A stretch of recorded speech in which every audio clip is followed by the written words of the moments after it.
So, aloha, everyone. I'd like to welcome you all to our weekly POW Hana. And for those of you who don't, haven't joined us before, Sustainable Energy Hawaii, or SEH as we call it, is a grassroots, all volunteer nonprofit. And we support virtually all forms of renewable energy. However, our primary focus is the respectful, broad, culturally conscious expansion of geothermal power generation, as it really does hold great potential to improve the lives of all who call the Big Island home, which includes me. And it does so by enabling energy and food self-reliance, as well as the opportunity to diversify our local economy. And I think today's topic is very relevant given the recent discussions surrounding biomass for baseload energy generation, both here on Hawaii Island and on Oahu, which currently involves the conversion of the existing AES coal-fired power plant. And it's led to a lot of questions that really need to be addressed so that we can all ultimately make the right decisions. So, Richard, you're on. Okay. Henry Curtis is executive director and vice president of Life of the Land, an organization dedicated to energy and environment and community action. Life of the Land has advocated for our environment and people for many decades. Henry is active in Hawaii's energy policy arena and has participated in countless PUC proceedings. Henry is also a founder and journalist with Ililani Media, a blog that covers various topics related to energy, environmental justice, climate, and many other relevant topics. Mahalo, Henry, for joining us. Take it away, all yours. Aloha, Richard, and everyone else. Thank you for inviting me to speak today. I figured I would start with Shakespeare, since all the world's a stage and men and women are mere players on it. So it's good to set the stage and set the players into place. Hawaii Electric Light Company was founded in, 1894 or so. The PUC was founded in 1913 when Hawaii Gas tried to take over HECO, and HECO decided regulation was superior to being acquired. HELCO was acquired by HECO about 1970, and HECO set up the HEI holding company in 1983. So now HELCO is sort of the grandchild of HEI. Life of the Land was founded by 15 women in February 1970.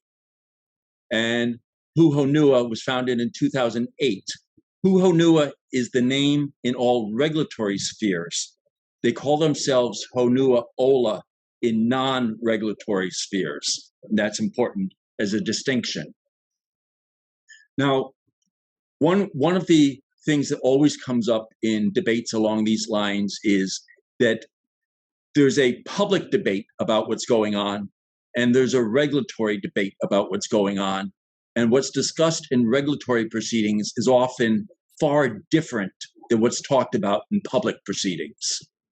For example, big wind, when it came about in about 10 years ago, the public was loss of land on Lanai and Molokai, loss of hunting rights, what would happen to the ocean.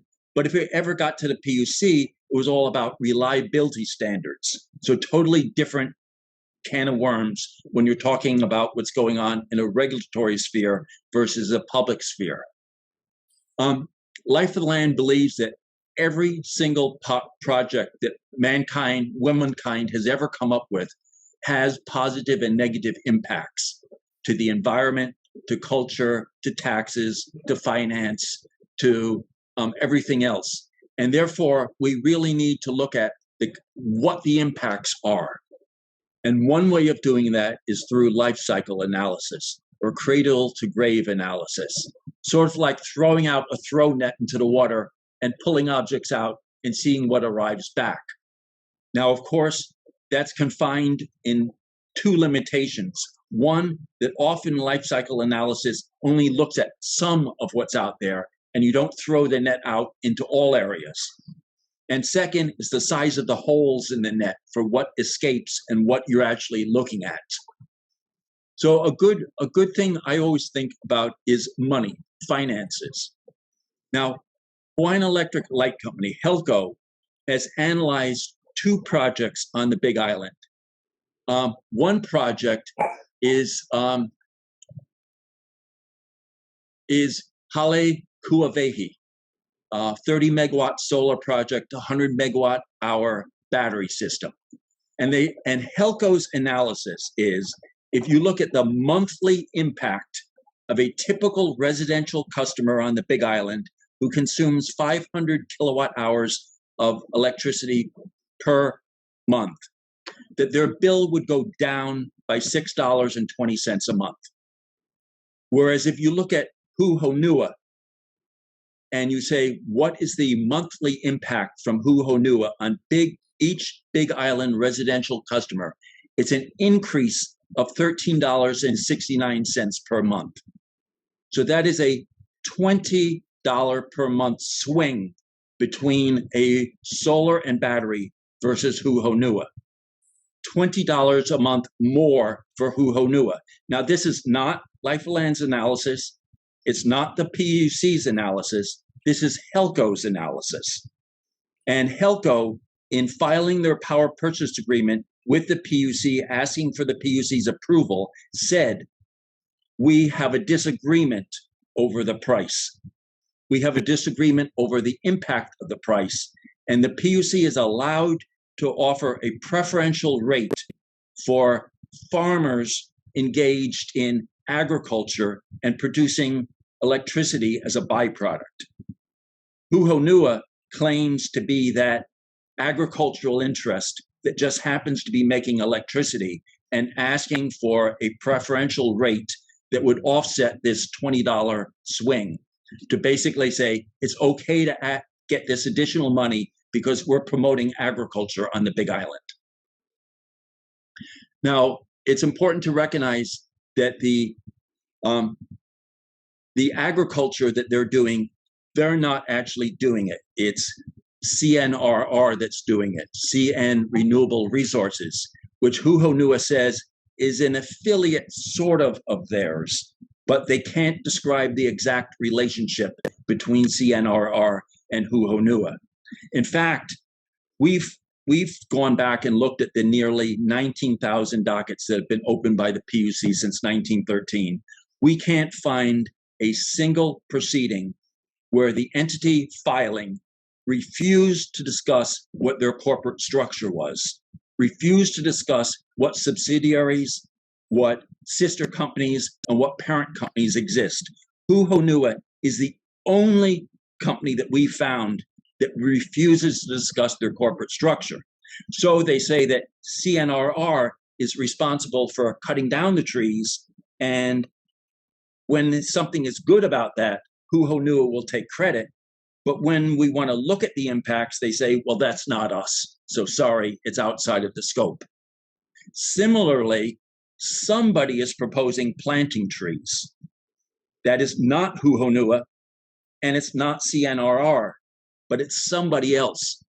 And again, if it's to benefit Huhonua, they'll say, let's look at it. And if we want to ask questions about it, they say, sorry, that's not us. It's somebody else. You'll just have to trust us, but somebody's planting trees, so it's okay. Similarly, the injection wells at Lahaina went up to federal court, to district court, to the Ninth Circuit, and to the U.S. Supreme Court.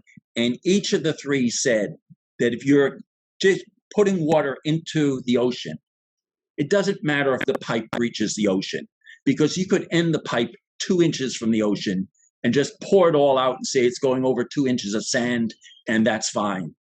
But the U.S. Supreme Court said, if you can show that it's actually going from the plant and it's arriving at the ocean, then that's an impact.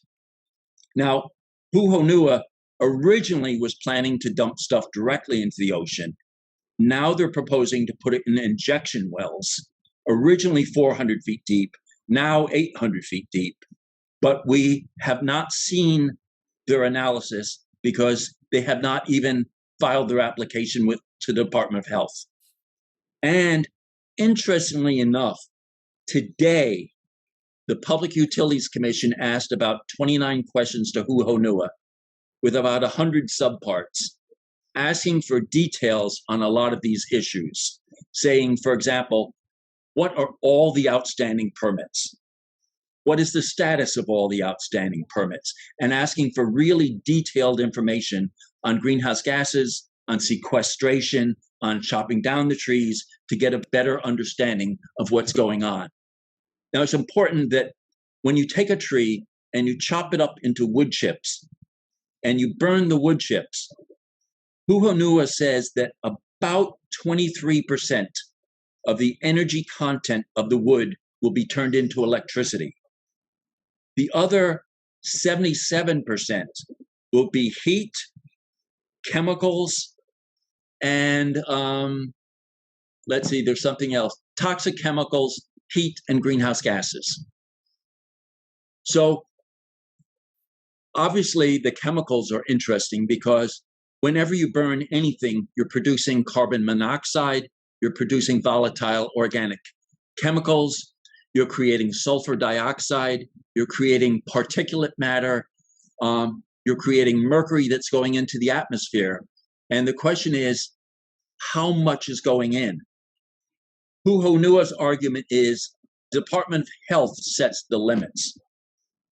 Life of Land's position is we don't care what the limits are.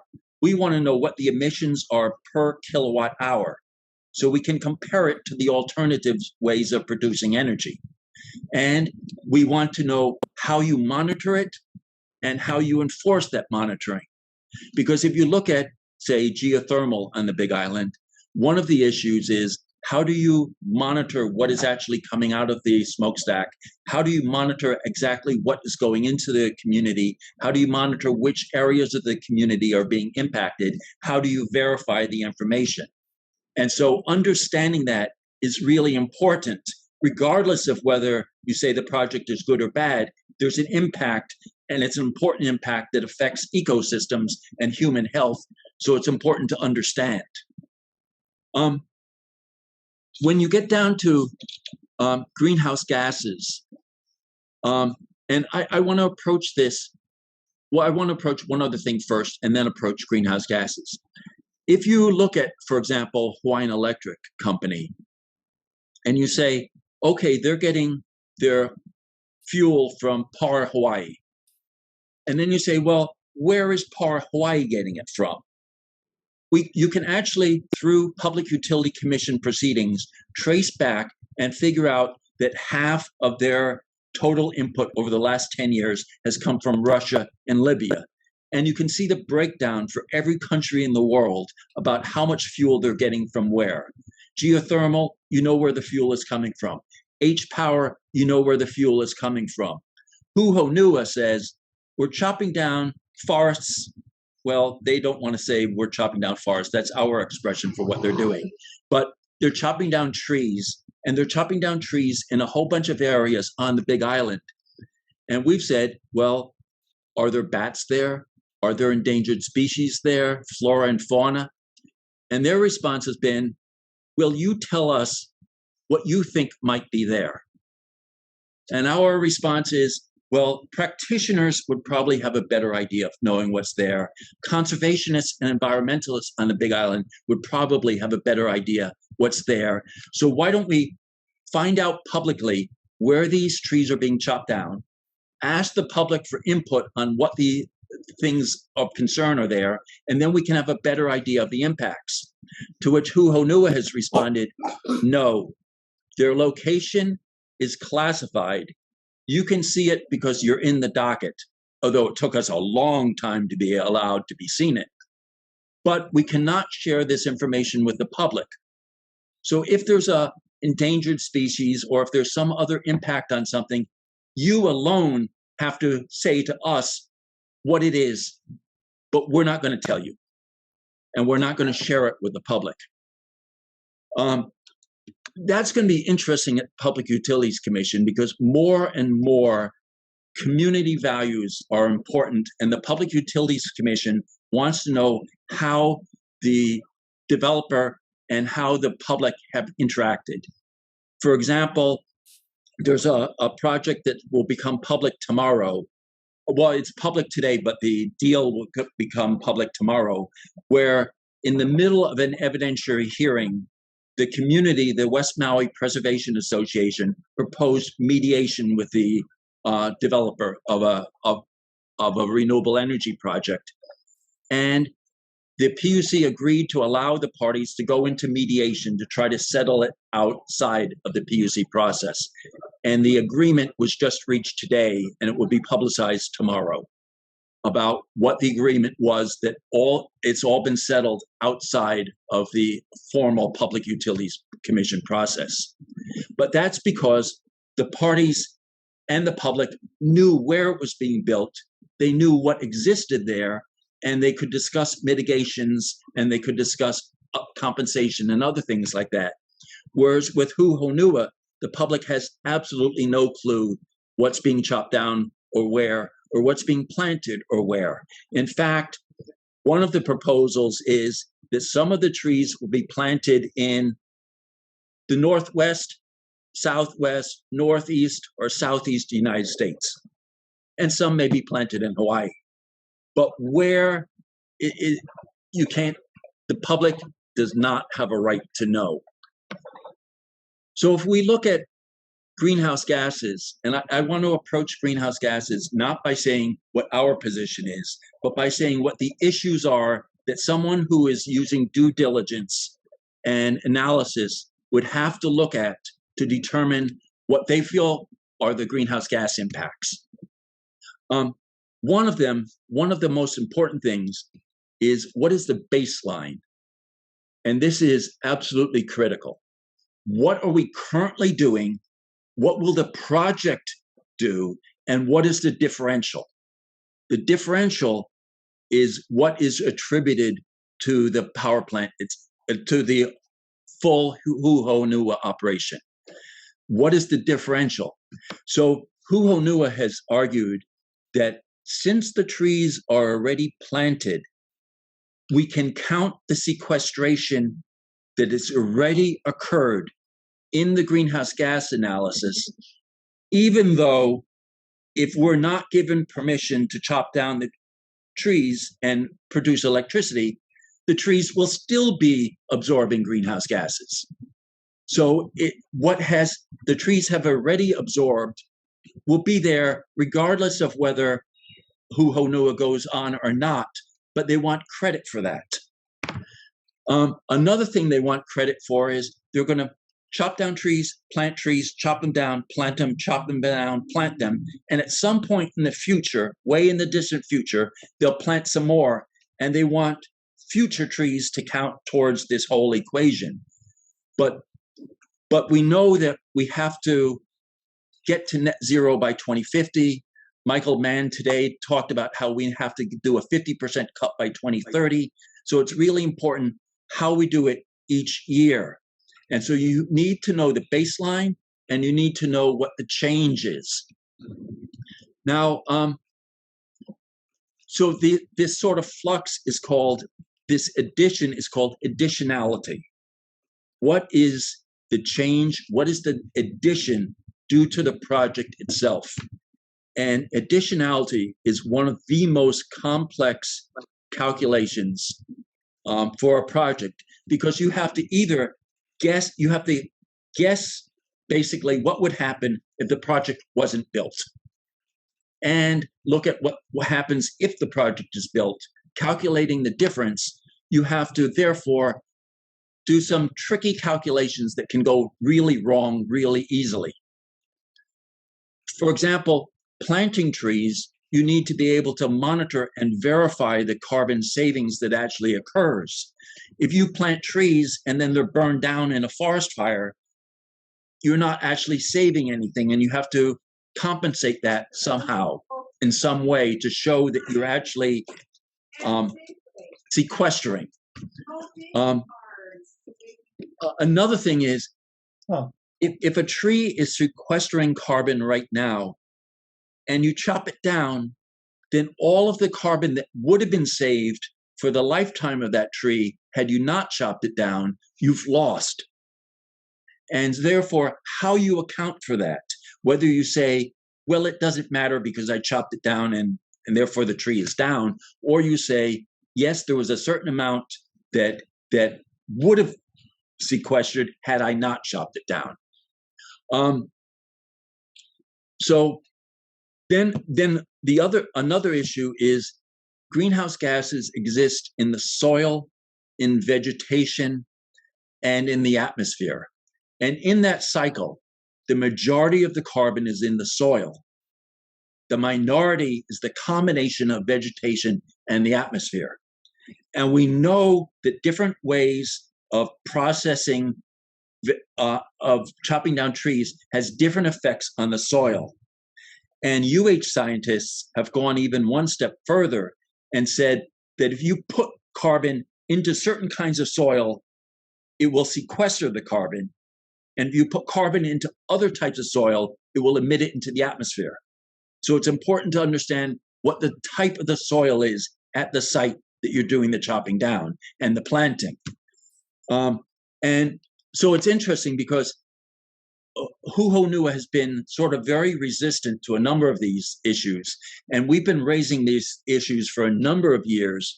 The Public Utilities Commission just fired off a whole bunch of questions to Huhonua that really document all of these issues and ask Huhonua for detailed information on the soils, on sequestration, on baselines, on all these different issues. So even if Huhonua chooses not to answer Life of Land's information requests, refusing to answer the PUC's questions is a radically different approach.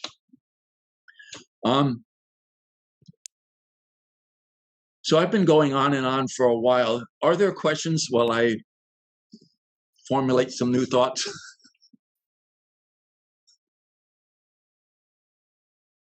Does anybody want to boldly ask a question? Yeah, this is Arnold Klaus. Thank you very much for presenting to us today. So my sense is that there needs to be a third party that comes in and does an analysis for everybody to be able to determine and answer some of the questions you have. And the other thing I sense is that there's this mitigation industry out there where they could just go buy whatever green credits they want and then they could say they're doing all the tree planting and they're satisfying all those formulas just by going into that market and buying. Is that kind of how things are happening rather than they have to be specific to specific geography?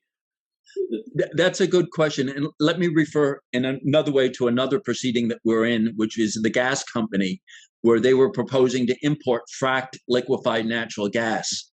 And we sought to say that where they were getting it from was important because fracking releases a lot of methane, and the PUC wasn't willing at that point to do it. But we appealed it to the Supreme Court, the Hawaii Supreme Court, and the Hawaii Supreme Court said, yes, life cycle greenhouse gases are important.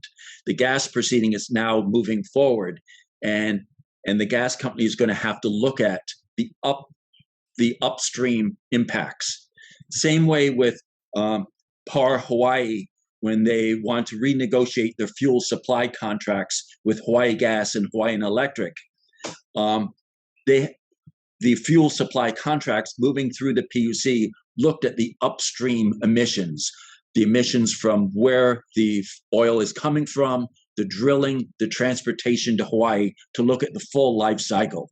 So the life cycle for Huhonua will involve the chopping down of the trees, the burning of the trees, and the planting of the trees, no matter where in the world they occur.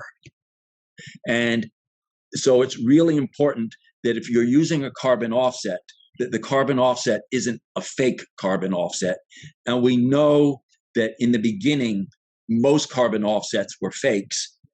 There have been efforts to reduce the fakes, but there is still substantial evidence that a number of carbon offsets aren't really offsets. And in fact, what Hawaii is looking at now is saying, well, our trees aren't big enough on, say, DLNR land to actually do all this requirements. So we'll have it enter the voluntary offset market. So if you trust our analysis, you can use it as an offset in certain kinds of operations. But with Huhonua, we're saying you really have to look at not a voluntary, not that you've said somebody will do it, but we want to actually see the monitoring and verification so we know what the offset is and it's not speculative.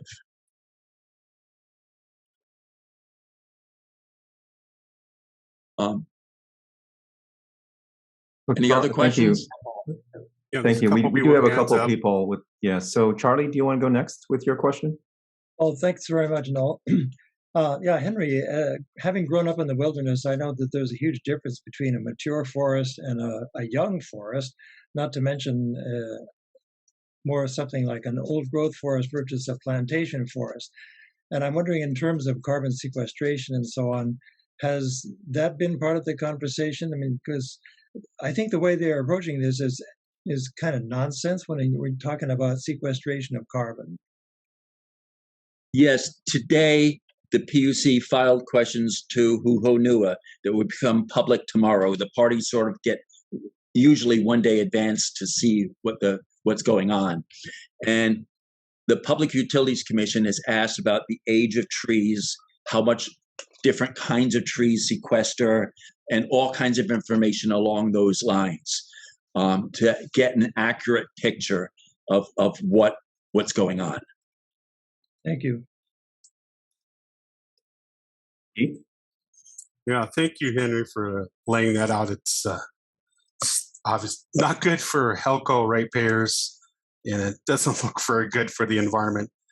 The other concern that I have is it's really transportation related. Pepakeo is in the middle of the Hamakua coast, and those bridges that are both north and south of Pepakeo are really ancient, and there's actually one of them that has an emergency repair order on it. I think initially it had a 4-ton limit, and now I think it's up to 12 with some mitigation. I don't know, maybe even Riley may help here, but they have. This is bad for ratepayers. Taxpayers. They're going to bust up the roads with all these trucks for 30 years pounding the pavement. So is the PUC even looking at the public interest in regard to infrastructure? I can neither confirm nor deny that the trucks will have to go over one bridge or the other to arrive at the site, because I can't tell you where the trees are coming from. However, it's reasonable to assume that some trees will be brought over some bridges at some point. I think Huhonua is very concerned about not allowing this to enter the discussions, because if a bridge has to be upgraded because of them, then that triggers an environmental assessment, which they've tried to stay away from. Now, interestingly enough, if you look at greenhouse gas emissions and not at other chemical releases, but if you look at just greenhouse gas emissions, the lowest, the operations of, say, geothermal produces very minimal greenhouse gases for a closed loop geothermal operation. That's not to say to look at any other impact or anything, but just looking at greenhouse gas emissions for geothermal for a closed loop system is low. Whereas for a lot of solar and wind tend to be a little higher. Fossil fuels are higher, coal is really high, and biomass is highest at just the silo. And the PUC, interestingly enough, in their questions today, have asked for silo emissions, not looking at sequestration as one of their questions they want to know about. Thank you. Henry, as we go through this conversation, Noel here, as we go through this conversation, and by the way, I applaud the details that you've shared here. It's eye-opening and thought-provoking. As we go through this conversation, I think it'll be interesting also to hear, what are the alternatives, right? And maybe not for Hawaii Island. I think when we talk about AES the coal plant, and the opportunity to replace that with renewables. The question is, what should that look like? What should that be, right? Because it seems like we're in the situation where we need to come up with a solution. And might that solution be continue doing what we're doing right now? Is it shift to biomass? What is that? So I think there's a balance here that we need to also maybe discuss, and maybe not dive into solutions, but rather directionally identify where we might need to focus our attention, as a community, as a society. When the Kahuku people got arrested, I think that was a real wake-up call with wind, and it shocked a lot of people. Molokai, the community, is working on their own community-based renewable energy project. And the Public Utilities Commission held a meeting with West Oahu to talk about community-based renewable energy projects that might be encroaching into different communities. Debbie Ward from the Big Island and Dick Mayer from Maui have asked that PUC hold public meetings on their respective islands to talk about CBRE projects in particular, but in general about where it's proper to put systems and how you involve community input. The PUC just posted a public notice today that the Big Island meeting will occur at the end of this month, where they're inviting everybody to come and talk story about, and granted, the first talk is about CBRE, smaller projects, but this is a first step on the PUC reaching out to ask the public how they feel about where projects should go, what is comfortable. Hawaiian Electric has started talking about renewable energy zones and sort of planning up front about what might be acceptable where. That's something that Life of Land has been supporting for a long time, that part of the impacts are geographic impacts, and you don't want all the impacts in one community and the benefits in another community. Community-based renewable energy is particularly attuned to that because, for example, you could say all the Kona residents who can't put solar on their roof have decided to put a large solar farm in the middle of Hilo and to use that to offset their electric bills. And so the PUC really wants to know questions about what is the appropriate place to put a project on that scale.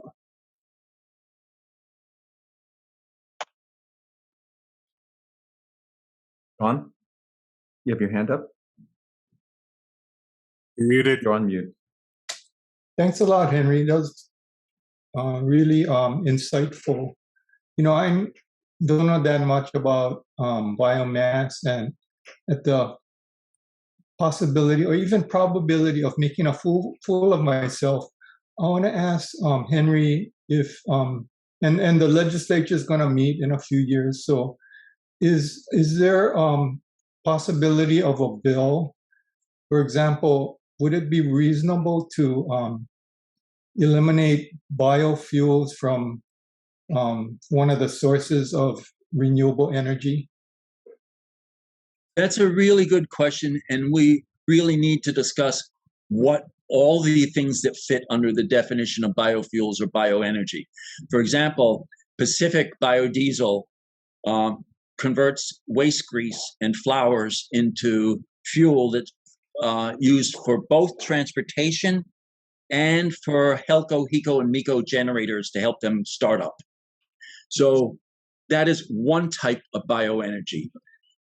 The problem with the legislature is that about 15 years ago, some really crazy developers came in and said, we want to build massive ethanol plants in Hawaii so that we can power Hawaii electric generators, transportation, and export of ethanol so that Hawaii can become an ethanol capital of the world. And up until that point, the definition of biofuels said if you put fossil fuels into biofuels, you have to subtract the energy content of the fossil fuels to see what the net amount of renewable biofuels is.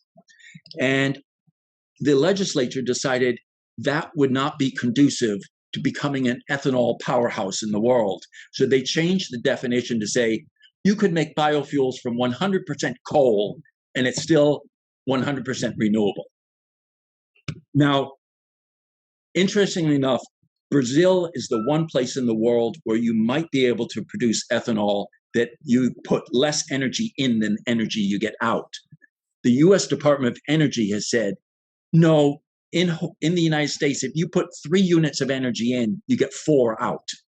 So using ethanol saves 1/4 of your energy, of 1/4 of the fossil fuels you would use. Of course, this is by proponents of biofuels from the industry working at the US DOE at the time.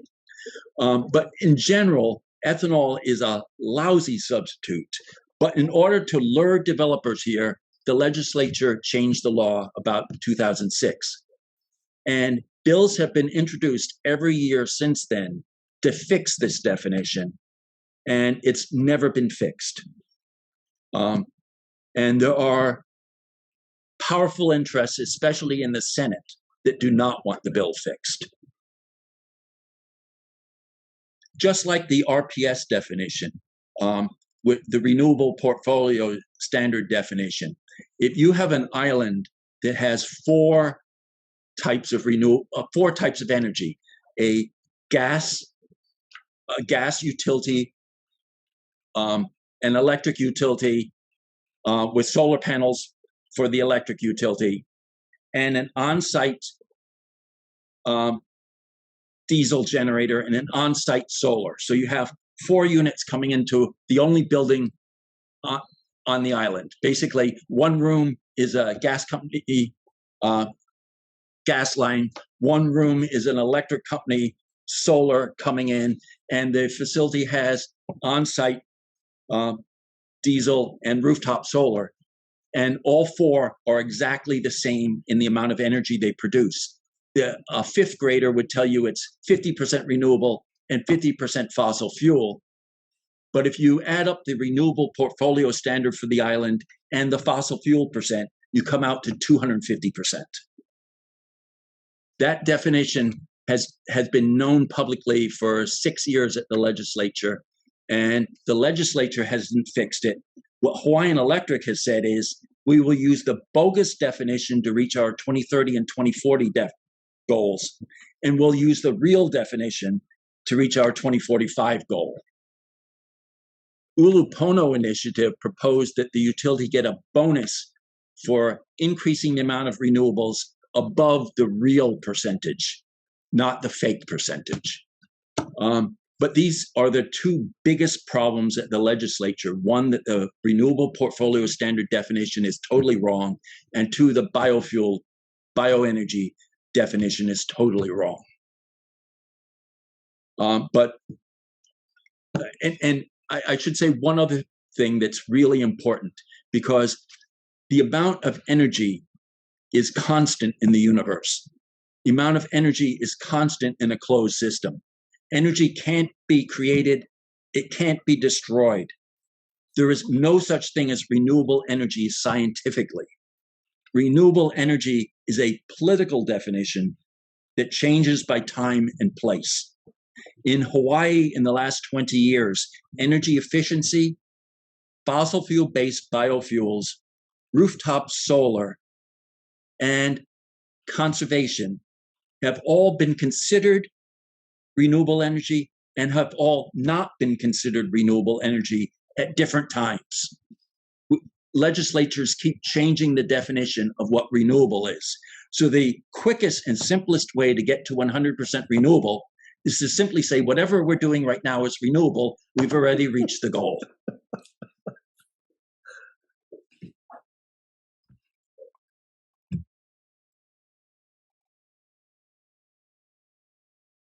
Arnold, did you have a question?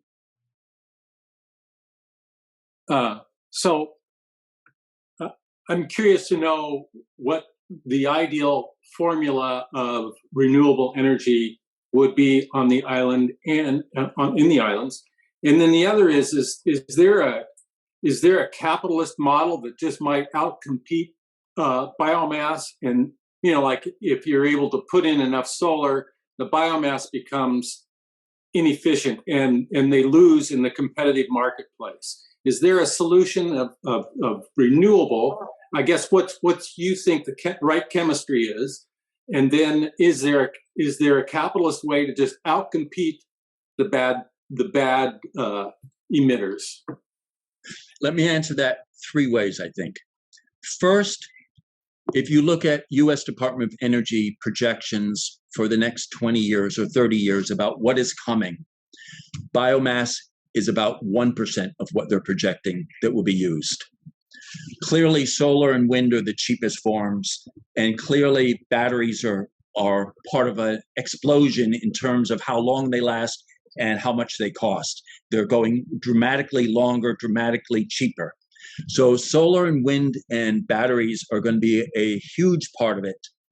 Where they're located and what they're combined with, for example, on the Big Island, geothermal and hydro, is really a question of communities on the Big Island. It's not the role of the state or state agencies or even Life of the Land to say to the Big Island, this is what you should be doing, this is where you should be doing it. It is up to the island to decide for themselves what works and what doesn't work. Part of that is that there needs to be greater involvement at the Public Utilities Commission. Right now, and this is something we pushed, and I realize it's a really difficult question. When we first got involved with the Public Utilities Commission, I went in and asked a question, and they said, what docket are you looking at? I said, what's a docket? I asked for a document that I could have reached out with my hand and taken it off the shelf because it was right there in front of me, and I didn't know it, and I didn't know how to phrase it. When we had our first meeting with the Public Utilities Commission in 1996, where a bunch of groups were fighting a transmission line, the PUC, the Consumer Advocate, and Hawaiian Electric all thought we were a bunch of dodos because we didn't have any understanding of anything. And they were fairly accurate.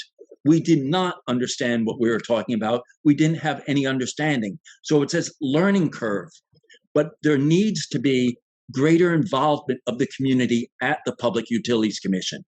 If you look at the PUC and you say how many groups have intervened in gas and electric proceedings over the last 50 years among all environmental, community, and justice organizations, excluding those who have corporate boards and have corporate representation, just purely environmental, Hawaiian, and community groups, you find that only 4 groups have been admitted into more than 3 or more proceedings. Friends of Lanai got into 3, Sierra Club got into 5, Punapono got into 7, and Life of Land is at about 56. We need to get other groups involved. It's now all electronic. It's a $15 fee to file. The PUC generally lets in about half of the interveners who file in any given proceeding. But the proceedings sometimes take 6 months, sometimes 9 months, sometimes 3 or 4 years, or in the case of Huhonua, we're in our 14th year. So it takes tenacity, it takes learning, but it takes taking that first step and jumping in and saying, yes, I want to participate. And getting other groups is really important because the more players you have at the table, the more likely the solution is at the table.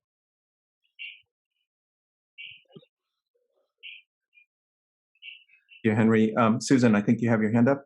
Yeah, and how could we learn how to become a party to the proceeding?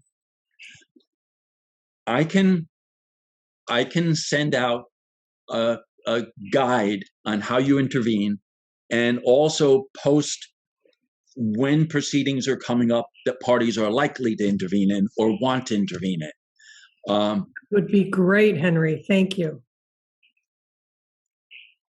Henry, also with the document management system and how it works.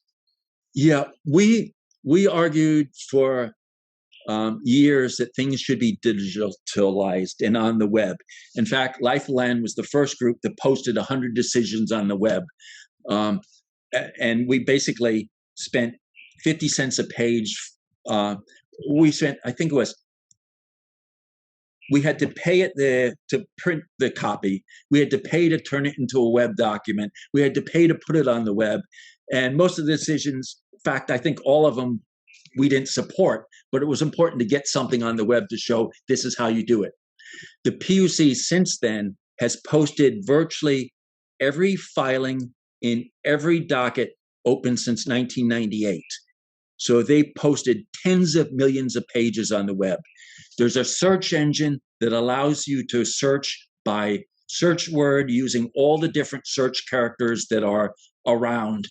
And the PUC is currently has contracted with an entity to update and modernize their document management system to make it more community friendly.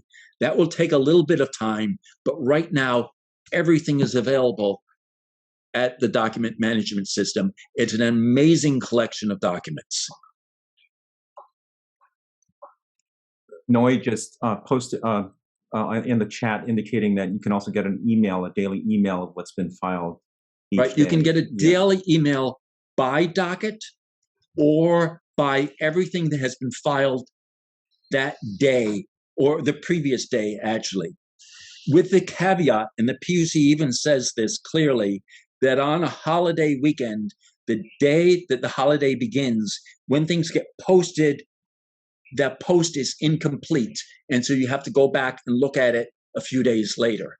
But for the most part, everything arrives the following business day. And it's an amazing collection of everything that goes on, every comment that has been filed, every application, every document,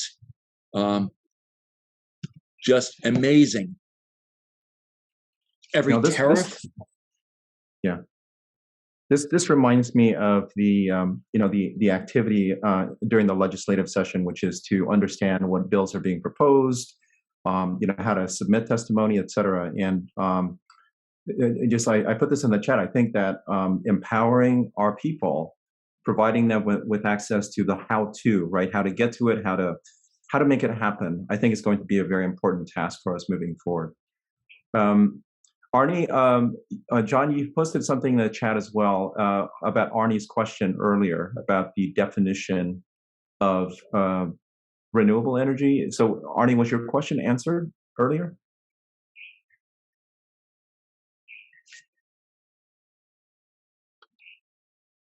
Well, the two questions I had earlier was, well, I'm not sure. There was my second questions were, is there a capitalist formula for just taking over and having the most dominant renewables?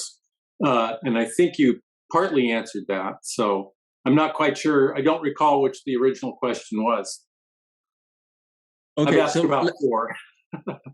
Let me answer two things. First, there's two ways of filing comments at the PUC. One is in the docket, and one is filing comments because you want to comment on what's going on in the docket. The PUC encourages people to file comments. However, unless they have specifically asked for comments at a specific time, those comments are simply a way to have a place where everybody can see your opinion. But the PUC does not use comment letters to influence the outcome of a decision, because a decision involves the legal rights of the parties involved. The second, okay, I lost the second one. What was your? I apologize. Let me attempt to rephrase the question. So, Arnie, I think what I heard from you was, okay, I got it. Okay, go ahead. Hawaii is fairly unique among states because anybody can build a grid on the utility grid. It's like some spiders exist on larger spiders' webs. And that's the way they work. Like sharks sometimes have little fish that feed off them as they're swimming through the water. It's a symbiotic relationship. This wouldn't be, because you could go out and say, this is the Helco grid. but I'm going to carve this out, and this is going to be my separate grid. Nelha, for example, is proposing a microgrid. Now, one of the issues is if you want to be attached to the utility grid, so in case your grid goes down, you can get their stuff. That presents a real problem because then you have to get their permission, because the interconnection and how the seamless transition occurs between when one grid is operating versus another grid is really critical. But if you want to go out and form a microgrid, you could, without attaching it to the utility, you could do it anywhere on the island. If you cross a road, then of course you're going to trigger Riley, who's going to say, you've triggered a county road, you have to come before us. If you put in a fossil fuel unit, then you're going to trigger different kinds of things. But if you have just solar and you're supplying solar to a bunch of people through distribution lines without crossing any county, state, or federal property, then you can probably get away with not being a utility. Isn't there an issue about crossing TMK lines? No, that is one of the myths, that if you cross a TMK, that something goes wrong, and that's not true. Okay. The problem is, though, and for example, you could split your house so that part of your house is getting solar from a community system that's powering a whole bunch of other people's energy systems that they don't need as great reliability for. And you could wire your other half of the house to get power from the utility. And that's also legal. So there are many different configurations that exist. But talking about grid issues is one step beyond talking about renewables. People have enough trouble talking about renewables, and grid operations are more complex because they also fit into all sorts of federal laws, cybersecurity issues, and what can be published. Right now, HECO and HELCO will not show you a map of their grid, even if you're a map of the overhead lines that you could drive along and map out yourself, for different kinds of security issues. Because the grid is, there was an analysis done on the US grid that if you knocked out 9 substations, you could knock out the entire grid of the United States. And therefore, there are issues that have to remain in a greater deal of security than other issues. But if you want to form your own microgrid, and Molokai is thinking about doing that for parts of their grid, that is an exciting area that is ripe for pursuit.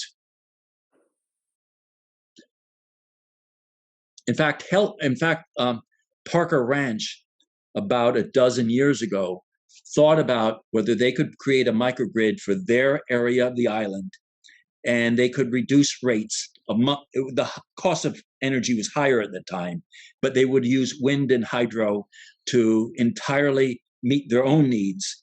Then they figured out that it would not hurt the other island residents if they did it. And then they could figure it out that they could actually power the entire island from Parker Ranch and reduce rates at that time. Interestingly enough, and I have no idea how it was done, but interestingly enough, Parker Ranch and HECO shared a board member while these discussions were going on.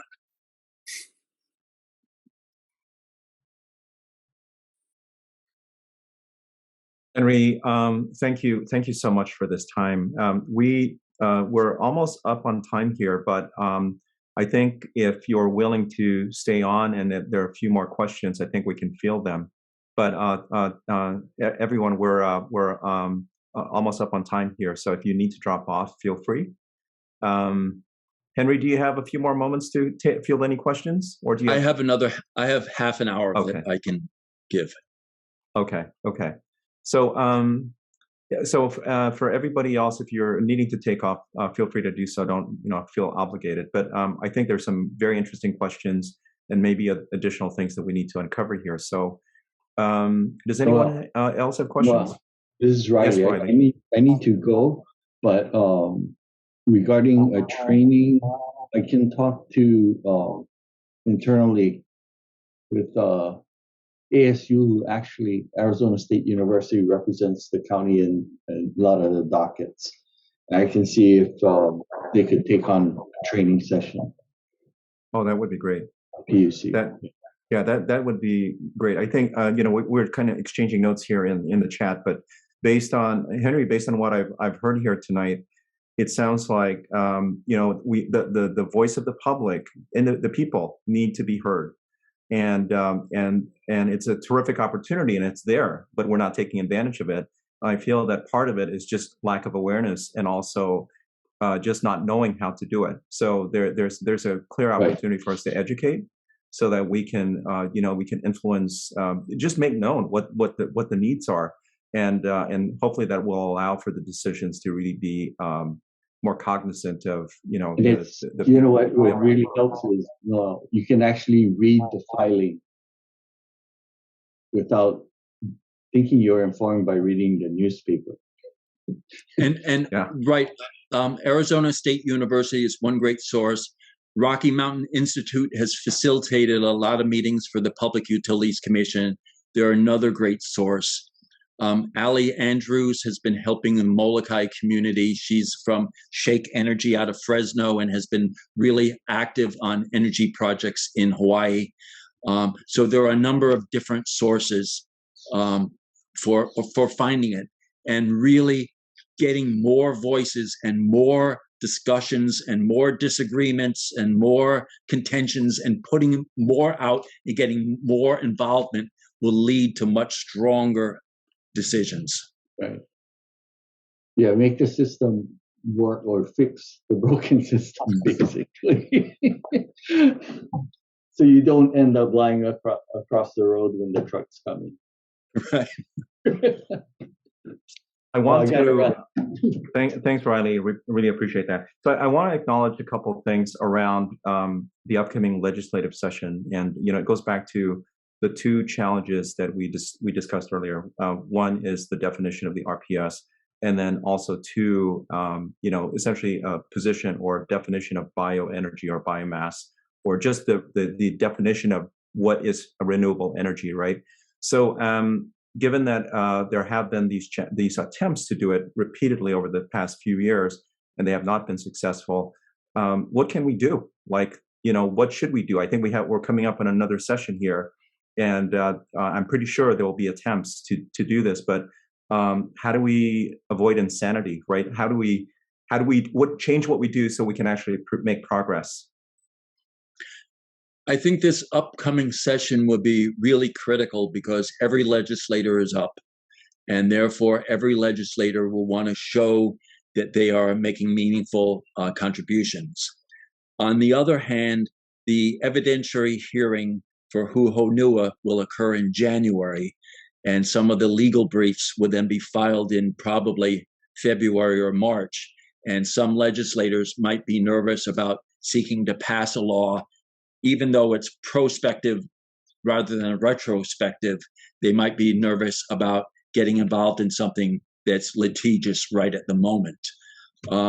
But again, that's no reason that a bill should not be introduced. I think there are a couple other bills that will pop up.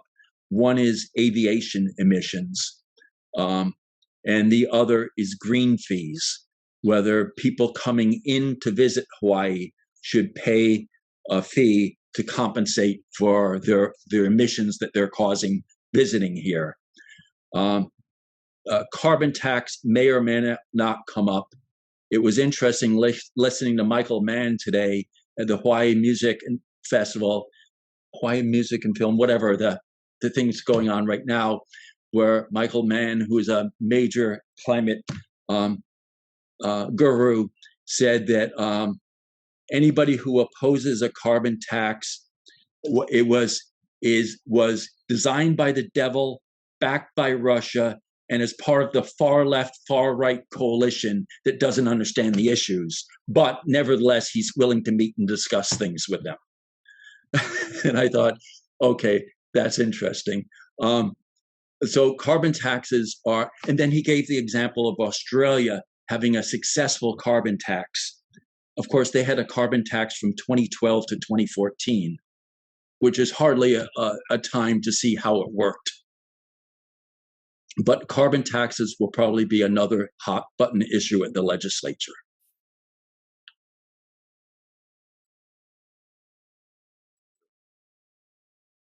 Senator Ocasio, not to put you on the spot, just curious about your observations from this evening. Any guidance or feedback that you'd like to share? Definitely extremely informative. I've been also keeping tabs on, in general, what's happening in the conversation with the PUC and the community and Puhonua, for at least 6 years now. So much of it is familiar, but when you hear the details explained, as Henry has, it's still very informative, and I appreciate the time and effort that you folks have put together to put this together. As far as commenting about being that it is an election year and everyone is up, of course everyone will be on their best behavior, and so I think it's of course even more critical to be looking past this year as to how folks have. It's harder on the outside, I suppose. Being that this is my first year, I really see now that as a chair, if they decide not to hold a hearing on a bill, it's very telling, right? But nobody gets, because it's like not putting anybody on the spot to not hold that bill, so nobody really knows who is for it and who is against it, but there's almost that self-preservation in that process. So I think this is really critical to be, paying detailed attention. I know that I reach out to many folks on this call, or our office does, in just the year that we've been there, because, as subject matter experts and folks who have been engaging in this conversation probably longer than I've been alive, and yet, so getting and reaching out to many different perspectives on it, so that we can make an informed decision within our office, and my vote can be very informed. I think that's pretty much where I'm coming from with it, and from here moving forward, plenty to learn. So I just really appreciate you folks, and I know many folks on this call put a lot of time and effort into tracking this and researching it and advocating, and I can't thank you enough, because it's true what you folks have said, that if we don't get involved and empower and learn how to do this, it's very hard to keep up on it, and then all of a sudden things are done and we have impacts that will last generations. So we definitely need to be moving in a direction of getting off fossil fuels, but that doesn't mean replacing it with something that's equally as destructive. So mahalo. And Senator, I guarantee there's one thing that you will get a vote on. The chair of the Public Utilities Commission, Jay Griffin, has been active in Hawaii energy policy since the late 1990s. His 6-year term as chair of the Public Utilities Commission ends this coming June.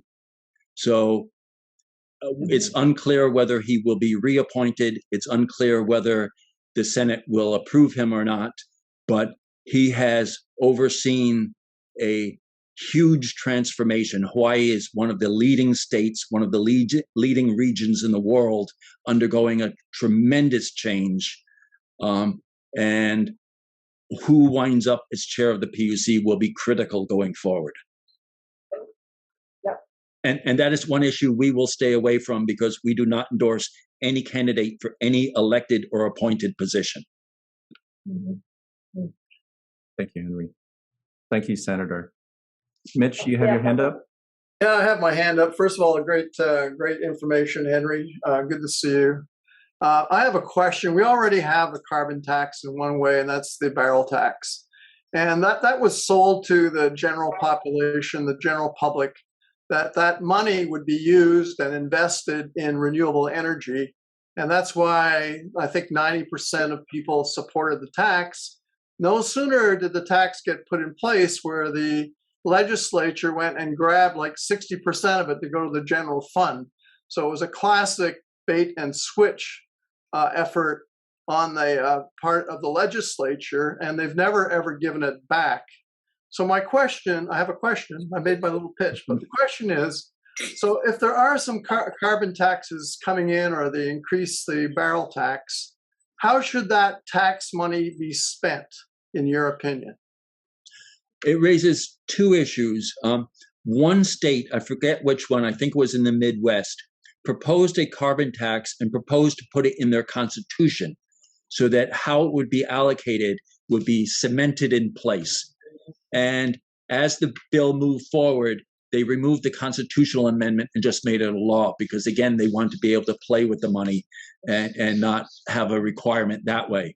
The other problem is if the legislature allocates a certain amount of money towards a project, towards something, and you raise money and they put all of that money towards that thing, but then subtract how much money is going into that thing from other sources, right, they are still playing with the money. So it has to be really firmly cemented into place constitutionally to guarantee that the legislature, once they pass it, cannot play with it. That is a huge hurdle to pass, but that is one way of doing it. The TAT, green fees would add the money that would be available to as a slush fund. And that is one reason we've always opposed the carbon tax up till now, because you can say initially it will go for this, and then tomorrow it will go for something else, and thank you for passing it. And that is very, very critical. Good question, Mitch. Thank you. Hopefully you'll come up with the answer before this session. Well, I have an answer for it, is to invest in my case, hydrogen infrastructure. And what you see behind me is my new hydrogen station at Nelha. And that was pretty well, we had a lot of funding from the Office of Naval Research, but about 50% of this infrastructure was actually paid through the barrel tax. And also the first bus that will be almost operational, guys. I've got 50 miles on it. The fuel cell's working great. That was entirely paid for out of the barrel tax, and that's been donated to the county of Hawaii, so that the whole thing is to de-risk introducing a new technology to the county and other counties too, as per legislated law. And of course, I think that's a wonderful use of carbon taxes.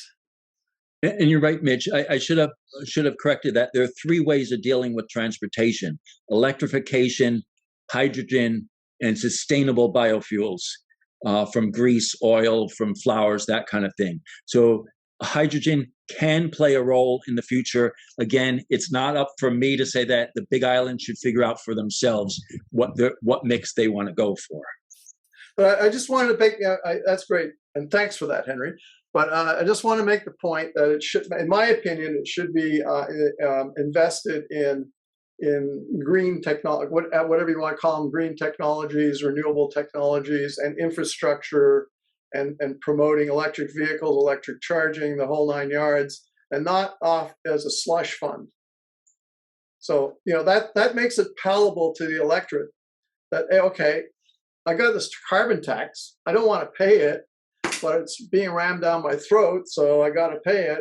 But as long as I know it's going to be used for something that's going to help us reduce our carbon content, then I can at least rationalize it and say, well, it's going to a good thing rather than just going into a slush fund.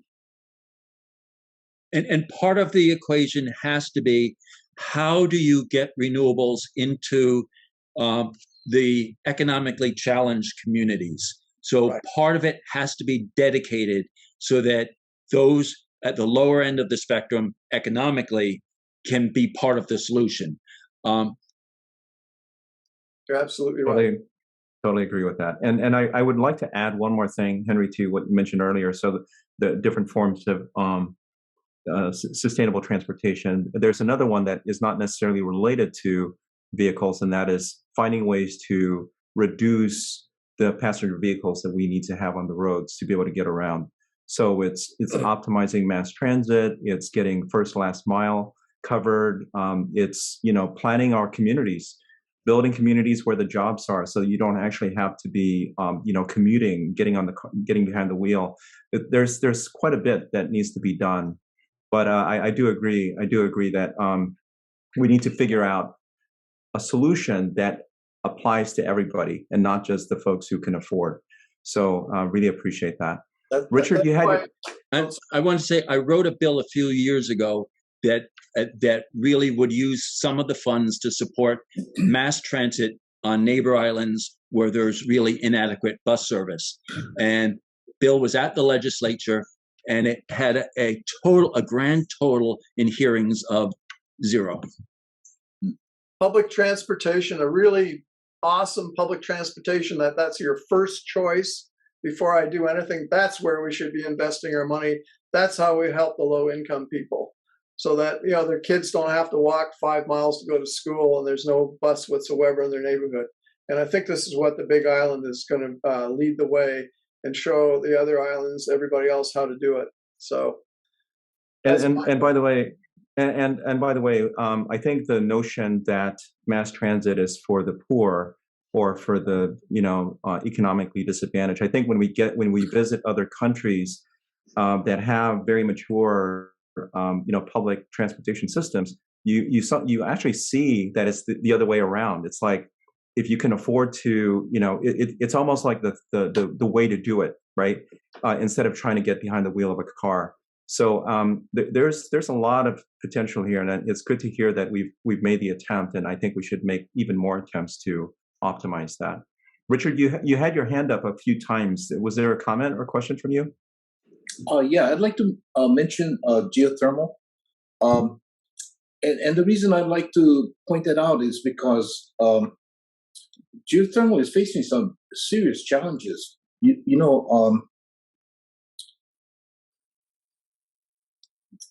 First of all, and I'm not trying to pick on anyone. It could be let's just say intermittent. Yeah, there was a tax benefit for solar and wind as well. I'm pretty sure, to the tune of about 673 million to encourage the development of solar, which was very successful. So that was a good thing.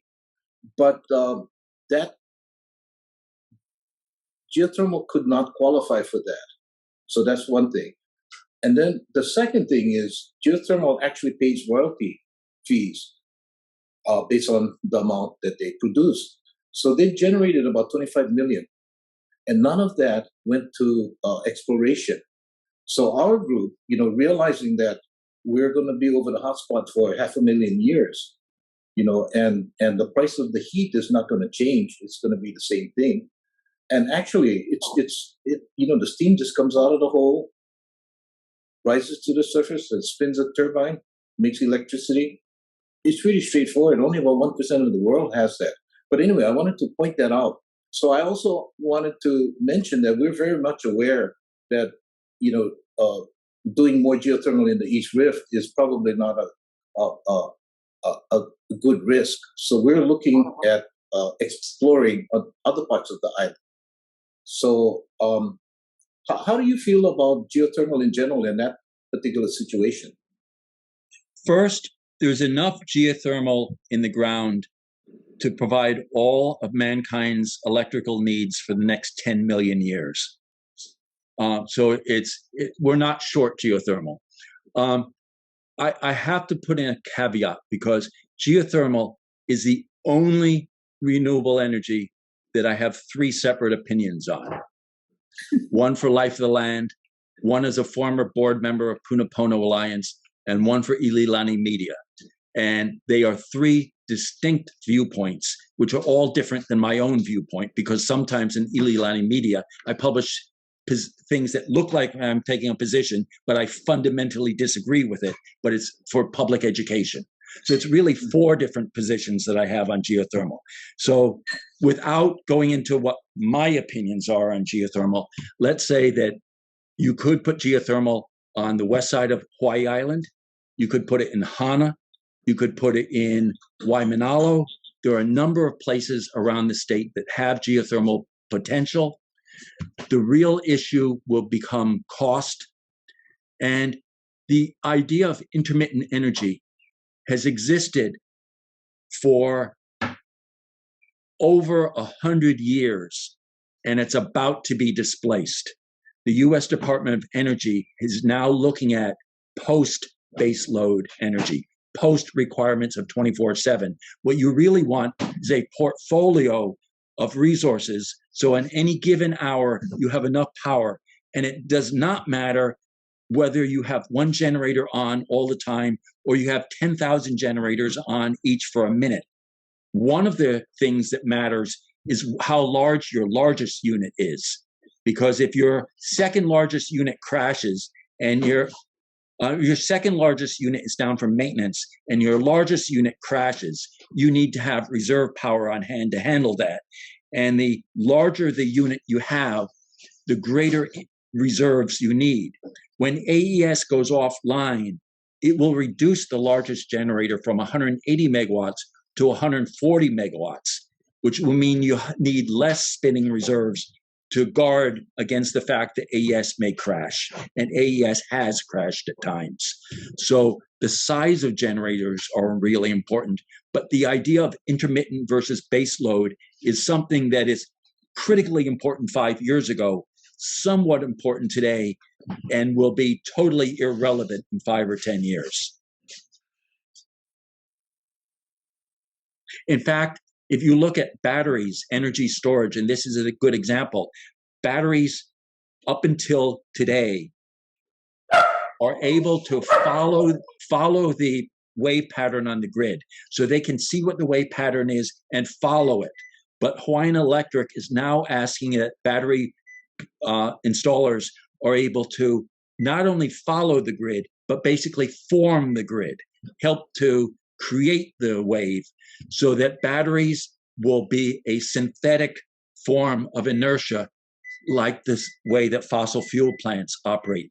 Fossil fuel plants have spinners that spin, and that helps maintain the wave. But you also have devices on the grid that can be spinners that any form of power coming in can spin it. And that will help maintain the power flow on the grid. And that is actually what's being proposed for the Kahului generation station, that all 4 generators go offline, but 2 of them have spinning devices so that energy flowing into them, they can help maintain the voltage and frequency in the grid in the Kahului area. The governor. So the technological changes are occurring at such rapid rates. It's like, remember the brick phones of 25 years ago? And you can still watch a movie and you're talking about picking up a brick and making a phone call. And the telecom has changed everything. We're at the infancy of the energy explosion that's changing totally the way the grid operates, totally the way we compensate utilities, that's transforming everything. You know, Henry, and I see that HELCO is not HELCO, HECO is leading the U.S. pretty much, you know, from what I read in some of this stuff. But it concerns me because, you know, as a farmer, sometimes I feel like instead of being first in the world, maybe we should be the best at copying the first in the world. Because if you are the first in the world and you don't succeed and crash, that's a scary place to be. You know, and let me put it another way. You know, the fossil fuel supplies, they come from sweet spots, yeah? So depending on where it is. But just to give you an example, Saudi Arabia, Gawad, just started in, 1950. It's lucky if they last 300 years. And that's probably one of the biggest, yeah? So the shale is not going to last, 100 years. It's amazing if they get half of that. But anywhere in between, that's what they'll be over the sweet spot. We'll be over the sweet spot for 500,000 to 1 million years, the geologists tell us. So, you know, from the risk assessment point of view, and being in the middle of the Pacific, I'm very concerned about leading the world. There are 2 issues with geothermal. One, of course, is cost, and figuring out what the cost to put geothermal in different places is critical. The other is how they play with intermittence. For example, how fast they can ramp up and ramp down. The ramping rate is the kilowatt hour change in output over a period of time. So whether you can quickly ramp up if a wind turbine slows down, or if it takes you a long time to adjust. So historically, geothermal was you turn it on, you leave it on, you don't fluctuate it. And then for a while, I think it was, okay, geothermal, you turn it on, but you'll waste the energy if you're using wind and you just, it's still a constant amount. But if geothermal is to play a major role with wind and solar, then you have to figure out ways of varying the output. And varying the output of geothermal can play on the structural integrity of the piping system. If you vary the amount of heat flowing through a pipe continually, it can play on how soon the pipe has to be replaced and those kind of things. That kind of technology and those kind of questions are beyond my scope, but they are important in looking at geothermal as a viable player.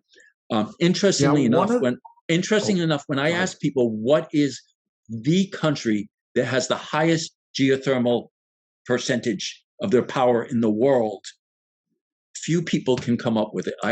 Virtually no one that I've talked to can come up with it, but I'll give you a hint.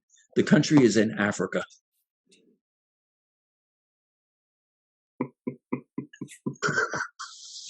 There are only 53 to 55 countries to choose from. I think, Peter, did you have a question?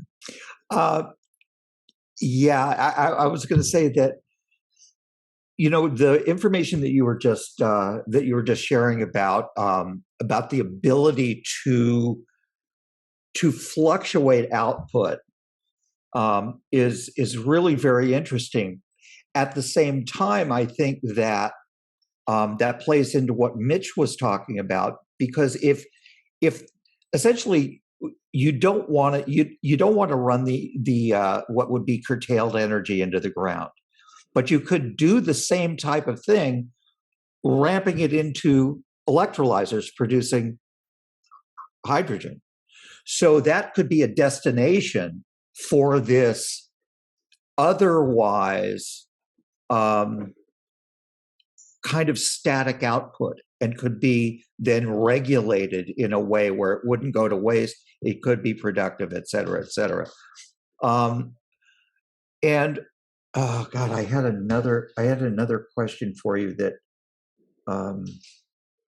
While you're thinking of that other question, the hydrogen. It'll come back to me after we're done. A lot of renewable energy companies have suggested using their curtailed energy for something else. One of the certainly making hydrogen is something that makes total sense if it's cost effective. But you don't want to use it for something that will decrease somebody else's electrical requirements, because if the utility can't take it, therefore you're giving it to another party that's reducing their energy demand, putting further stress on the utility. That is not the solution. So it needs to be something separate from what the utility is doing. And there have been suggestions about wind and solar and other things doing that. So that is definitely one possibility. I remember now what my other question or the comment that I wanted to make, which had to do with the concept of battery and the technology, et cetera, et cetera. And I've been working fairly closely with a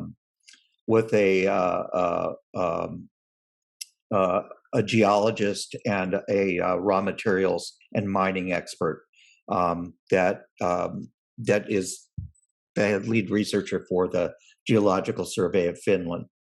And he put out a report, which I'm very happy to share with you, where he really goes into a deep dive in terms of looking at the amount of battery that would be needed to essentially replace fossil fuels, both being used for small vehicle transportation, as well as I mean, he's got a number of scenarios. So one of them is for small vehicles, and one includes putting grid support storage on it for intermittence. And the thing is that these things don't last forever. They're going to have to be replaced. And the volume of minerals, which are finite and they're non-renewable, aren't going to continue forever. So as we're engineering our dependencies, it makes sense to me to look beyond the next 10, 15, 20 years, because everything needs to be replaced. And the cost to replace it at some point in the future may not go down and may in fact go up if it can be acquired at all. One of the things that in terms of demand goes, I just did an internal presentation for our group, for SEH, and we looked at the head count, of people all wanting stuff. And I looked at the year my father was born, which was 100 years prior to now. It took 300,000 years to get the global human population to 1.8 billion people. We've added 6 billion people in 100 years. If you look at that and you go, well, that can't continue, and you look across the entire economy, the conclusion is that the economy has to start contracting, because the head count has to go down, and the resources naturally be at the flow rate we're consuming them has to go down. So I'm wrestling with trying to look at things a little bit more long term, and while I have an electric car, I have solar, and I have 32 panels of solar in my backyard. I'm wrestling with the ability to continue this process and to make it what we rely on long term. The Big Island has one possibility that none of the other islands have. You have 7,000-foot drops on Parker Ranch, so it's excellent pump storage hydro possibilities. Right. Now, you have to figure out the concrete, because what Hawaii has done is exported some of the concrete industry, then they buy the concrete back and say it's somebody else's greenhouse gases. But Hawaii Island could probably use some kind of low greenhouse gas emission structures to make upper and lower reservoirs. And you would have a pump hydro storage would last a century. And you have enough wind and pump storage hydro possibilities that the Big Island could power the state right now. It would be interesting to produce hydrogen and use that to form basalt, and use that potentially instead of cement, and the raw materials are local. Yeah, Henry, and to go along with what Peter just said, it would take high temperature. And you get the high temperature by hydrogen, by running water, electricity through water. Yeah. And here's the real big advantage for us. 90-something% of the natural gas, hydrogen, is made from natural gas. And natural gas is a finite resource. Just in the last 2 weeks, you saw what happened with natural gas prices, yeah? So it's going to rise. If we do nothing, we'll be competitive because our price will not change. The cost of our heat is free. 500,000 years. Anyway, I just thought I'd say that. It's free except for the system that converts the heat to electricity. I agree with that. Okay. Yeah, it's you don't need a feedstock. Like everything else, you need a feedstock. And the feedstock is just like wind and just like, sunshine. But it's constant. So it is base load.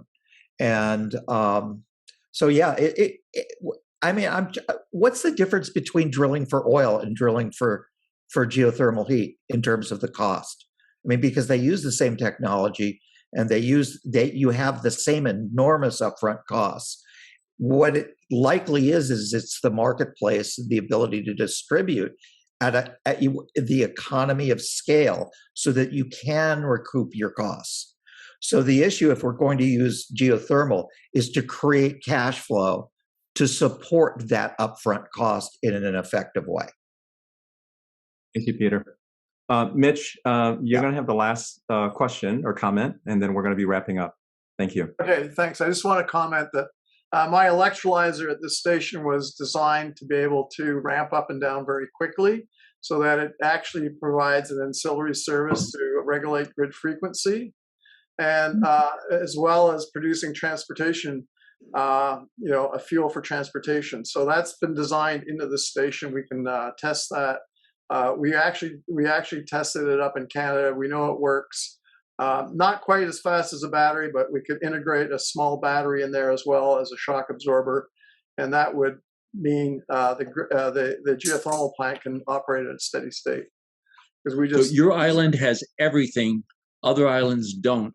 So you have all the possibilities waiting for you. That's it for me. Thanks a lot. Thanks, Henry. It's great talking to you. Thank you very much. This has been brilliant.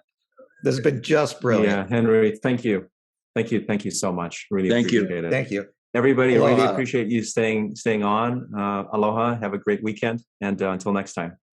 Okay. Mahalo. See you folks. Bye-bye. Bye. Mahalo, everyone. Okay. Aloha. Okay, bye.